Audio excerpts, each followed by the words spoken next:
Hello everybody, it's the Alco Diesel Guy. Kind of funny thing happened a couple of weeks ago. I found out there was actually going to be a train show up in Albany, not the one I normally go to, which is known as the Albany Train Extravaganza. Anywho, this one is simply called the Albany Train Show. It took place at the Polish Community Center up in Albany on November the 18th.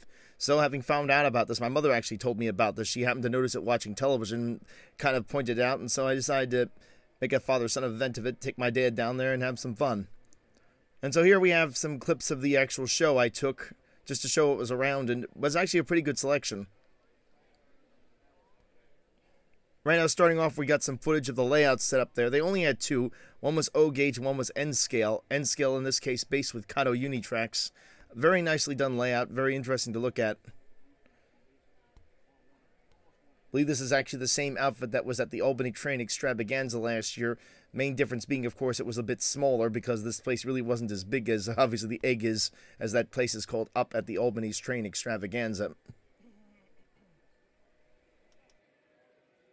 Moving on to the tables, this was pretty close to the door. It featured, as you can see, a lot of Alco PAs, which shockable shockers definitely attracted me. Again, those are Atherin Alco PAs. They had a few coaches there, and a few minor things in N scale, though I found myself attracted to some DVDs this particular booth had for sale, which I did end up purchasing. They also had on the shelf behind those Alco PAs an old Mark lithograph train set in O scale. You really don't see many of those around anymore. Really unique find. And they had a bunch of other things as you see below it, a bunch of Lionel stuff, O gauge.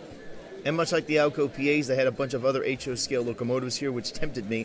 I haven't really done much with HO scale recently, but I couldn't help but be tempted to these Union Pacific units, and there's a D&H GE that drew me to it, as well as some New Haven painted units and some RDCs. And this table over at the end had some vintage O scale trains, early Lionel O scale.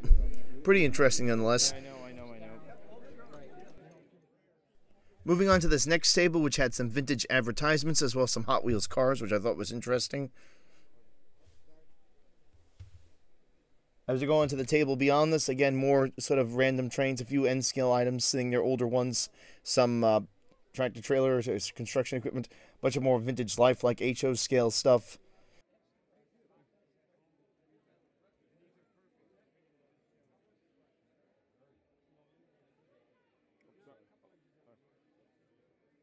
Train show would be complete without an O-scale Lionel F3AB set. There was some more N-scale stuff here as we move through. Interesting enough, I guess this is a thing now. A lot of toy cars basically for sale. Stuff you could, I guess, use in O-scale as well, but I noticed there are a lot of booths here that were just carrying like vintage Hot Wheels cars again, and like the bigger one, I think it is 28th scale cars. Just kind of strange things that kind of just pushed in randomly. This table over here, again, more vintage like Lionel O gauge stuff. Pretty popular, again, gauge, so I'm not surprised. Didn't have much in the way of N-scale around here. And again, here is some more scenery. We have a lot of N-scale stuff, kind of mixing with HO scale stuff, brand new stuff. Again, this is, I think, a vendor's setup. I gotta say, I really like how this last table was arranged here. It looked almost like something out of a Lionel catalog, the way they had those trains kind of on a shelf. Again, vintage O scale stuff, a lot of that in this show. And again, here we have yet another table of vintage Lionel stuff. In this case, it looks like 50s, kind of all spread out there. And again, coming up on the left here, more of sort of vintage 1950s Lionel stuff. A lot of that around, including turn-of-the-century models and reproduction models, I gotta say. Again, I didn't stop much on these because I really don't collect O-scale. I had but one Lionel set as a kid, and that's it, and I don't even know where it is, if I'm honest with you right now. This next table got my attention because it had a lot of Intermountain stuff, as well as some Stewart's hobbies things. Pretty hard to come by. I ended up looking through here as I've been looking very hard for a U-18B and HO scale. Haven't really seen one, though. They haven't been produced in a while. They were supposed to have more reissues, than that never happened. So I've been just sort of trying to grab more used ones because that's one of my favorite engines to run.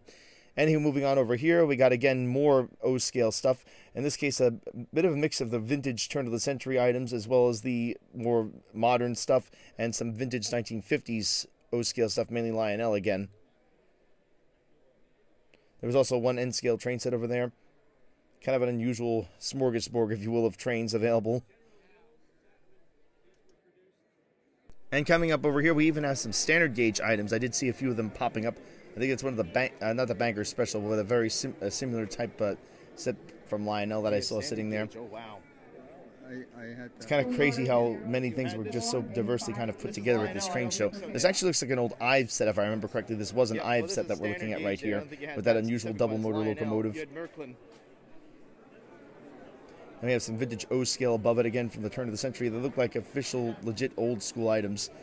Prices were kind of high here, and again, I'm not really so much into it, but again, I just thought they looked kind of cool, so I went ahead and videoed this. Going further over, we had more, again, yet more O scale. It's really dominated this place quite a bit.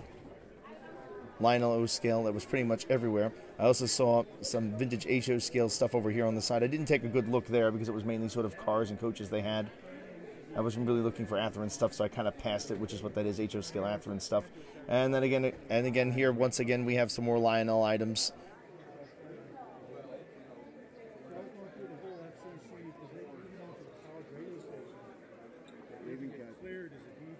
This next table was kind of unique. The gentleman actually had some vintage railway calendars from actual railroads for sale. Again, not up-to-date ones, but vintage ones as in previous year calendars. Again, it's incredible how many different things people collect. I'm pretty stunned that this stuff is still around. I never would have thought it would have been there. And again, here's some more stuff. Again, there was an HO scale transformer and like an HO scale train set. Set was kind of expensive. I didn't even so much as catch my eye and give it a second glance. Okay, at this table here, a bunch more HO scale stuff. Again, some vintage lifelike stuff, some vintage coaches, some O scale track, which was interesting. I was kind of stunned that I would find that mixed in. Oh, here this gentleman had a lot of Lionel yet again. Again, as I told you, that was kind of a theme. These are more modern things, if I remember correctly, that he had for sale, new stuff in the box. And some reproductions of older stuff. And this other guy here had the Rail King stuff. Mike's Train, or was it Mike's Train's house? I forgot which one that was. I think it was Rail King. And again, more AO scale stuff. We have Mike's Train House, Rail King, all kind of mixed into one batch here. More modern things these folks were selling. Then I go a little bit further over here, and again, we go back to more vintage Lionel. Talking, it looks like 50s here. I believe this is all 50s stuff right there. And this next table had a few slightly different things. Again, a lot more vintage O scale and one or two HO scale things kind of mixed in here. Or 3 or 4, I should say. Now things start to get interesting. This gentleman here had quite a bit of N-scale stuff, and let's just say I spent a lot of time looking at this particular table. I had that nice UP set on the side there, that Cutto UP set, which caught my eye. Plenty of freight cars, plenty of equipment. I was kind of in N-scale heaven at this point. Ended up buying quite a few items off this gentleman in the end. I think I spent close to 50% of the cash I had on hand buying things at this table. Able, if not a little bit more than 50%. In fact, I think it was. In fact, yeah, it was more than 50%. His selection was pretty darn decent considering what he had available here. The coaches, the freight cars. I'm only sorry I didn't spend even more, but then again, I didn't know I was going for a train show, so I only had so much. And here again, this table had some more vintage 1930s that looked like O scale or pre-war O scale, I should say, from Lionel. Next, this corner table here, again, some kind of mixed items. Again, more vintage Atherin, and interestingly enough, a vintage N-scale train set. Although the gentleman wanted a ridiculous amount of money for that.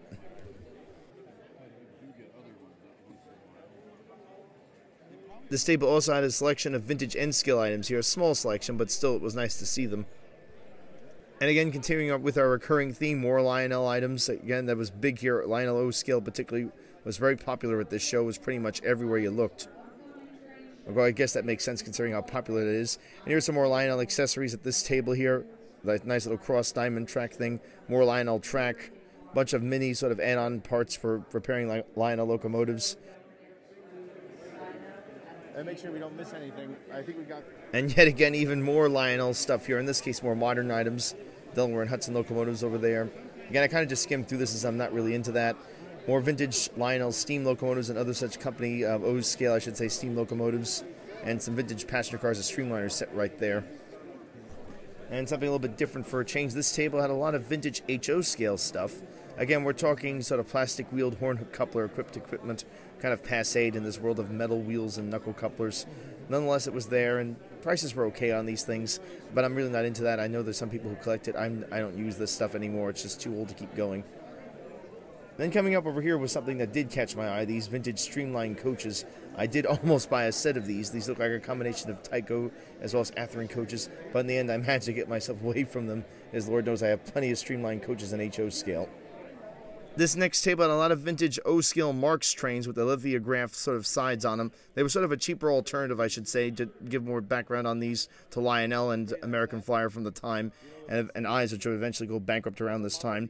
There was also, as you saw me pointing to it, a rendition of what appears to be a Marx rendition, to be specifically, of the original Burlington Zephyr. And the price was actually kind of high for what that was, as you can see here. I wasn't going to go for it even if I wanted. It was just kind of steep if I thought so myself. Again, that's not the official Lionel model. That's just a Marx rendition of it. Table also had a few accessories like crossing gates and lights, etc. And again, further down here, there was a selection of freight cars. These were Lionels. I think those were action accessories, kind of blended in with these. Then there are a few other accessories, a bunch more of the tin plate, I should say, lithograph cars from Marx. And then again, moving further down, we move to, again, some more pre-war O-scale stuff. Looks like, in this case, Lionel, if I remember correctly.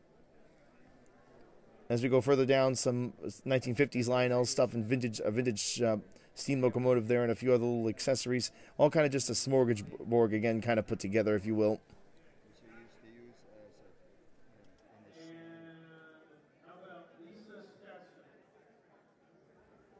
I just realized we didn't sign up for the giveaways, but I didn't bother.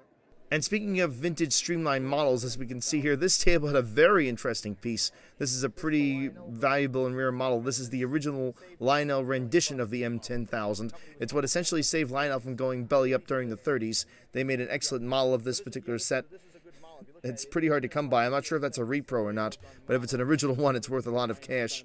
And above it, we had some actual S-gauge stuff. That particular locomotive is the Royal Blue. I actually have one of these.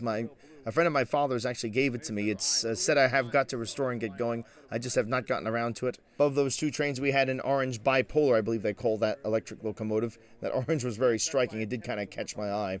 It really stuck out like a sore thumb. Anyway, we had yet another table with, well, do I really need to tell you what they had? More O-scale stuff. Again, this was just all over the place this time with O-scale. They had one or two other HO-scale pieces mixed in, but mainly it was O-scale at this table. And a lot of vintage stuff again, some stuff from the 50s, some reproduction stuff, all kind of put together in some of these sort of annoying floodlight cars. Those are pretty popular, as I understand, apparently running them at night around the Christmas tree. Here's this other table, which I stopped at a few times looking at the two N-scale RS3s he had that we just passed. Couldn't make up my mind on them, so I ended up not touching them. This table had some older HO scale stuff kind of piled together here again. Looks like actually one of those old unloading box cars for Tyco sitting right there. This other side here had some interesting IHC pieces kind of mixed in with a few other things. And they had some vintage Hess trucks. That's another thing. There was actually a booth here someplace with vintage Hess trucks the guy was selling. I don't think I took video of it. And again, here we have some more O-scale, and again, some old kind of vintage cars. And here's a very rare and interesting, not to mention expensive piece. This is an Ives set. Ives was a competitor with American Flyer and Lionel. They went out of business in the 30s. Their stuff was pretty hard to come by. Again, this is all pre-war, so something you don't see every day. And it was pretty cool to actually walk into the show and find that for sale. And again, yet more O-scale stuff, accessories, tracks. And here's yet another shot of that vendor with all the N-scale stuff. I was just mesmerized by how much was there. Again, I just could not get enough of looking here. My apologies for getting a little repetitive on this, but if you like N-scale, here it is. I mean, wow. I hadn't seen this kind of selection in a long time.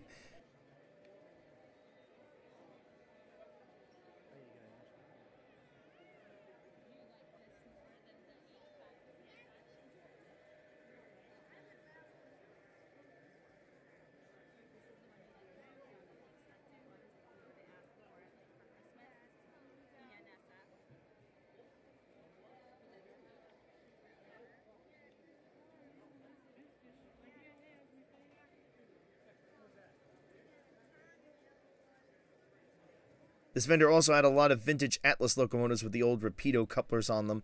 Rapido couplers in general are getting to be a hard thing to come by, and I could really use them this year, and I'm sorry I didn't buy more equipment with those kinds of couplers on it, because it turns out the coaches I'm going to be running around my Christmas layout this year, at least in part, are going to be of this particular vintage and require those couplers. So I'm only sorry I didn't maybe buy one of those and try to bring it home as a project to convert, as I'm kind of getting into that. Just finding 60-foot coaches, I should say, has really become a challenge. The only ones I've ever seen are the Atlas ones, and they don't seem to work too well from what I have seen. Here's a shot of the N-scale layout they had running at this particular show. Again, this is, I think, by the N-Trax group. Very nicely done layout. Unfortunately, I didn't get much footage of it because a lot of their trains were seemingly down. They weren't running too much at this point. Apparently, they had a lot of mechanical problems and had a lot of them not running. I did catch one or two coming down here.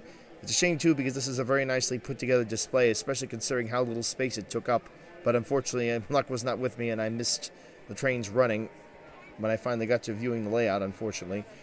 Tried to stay a little bit later, but it just wasn't working out. Take note of the bridge that train just came across. That would actually inspire me in my layout you'll see this Christmas when I finally get that video together. And that's essentially a pretty good rundown of what was at the show. I'll leave you with some footage of the O-scale layout operating. If you like this video, give it a thumbs up. If not, thumbs down. Please subscribe, and as always, keep the metal side down.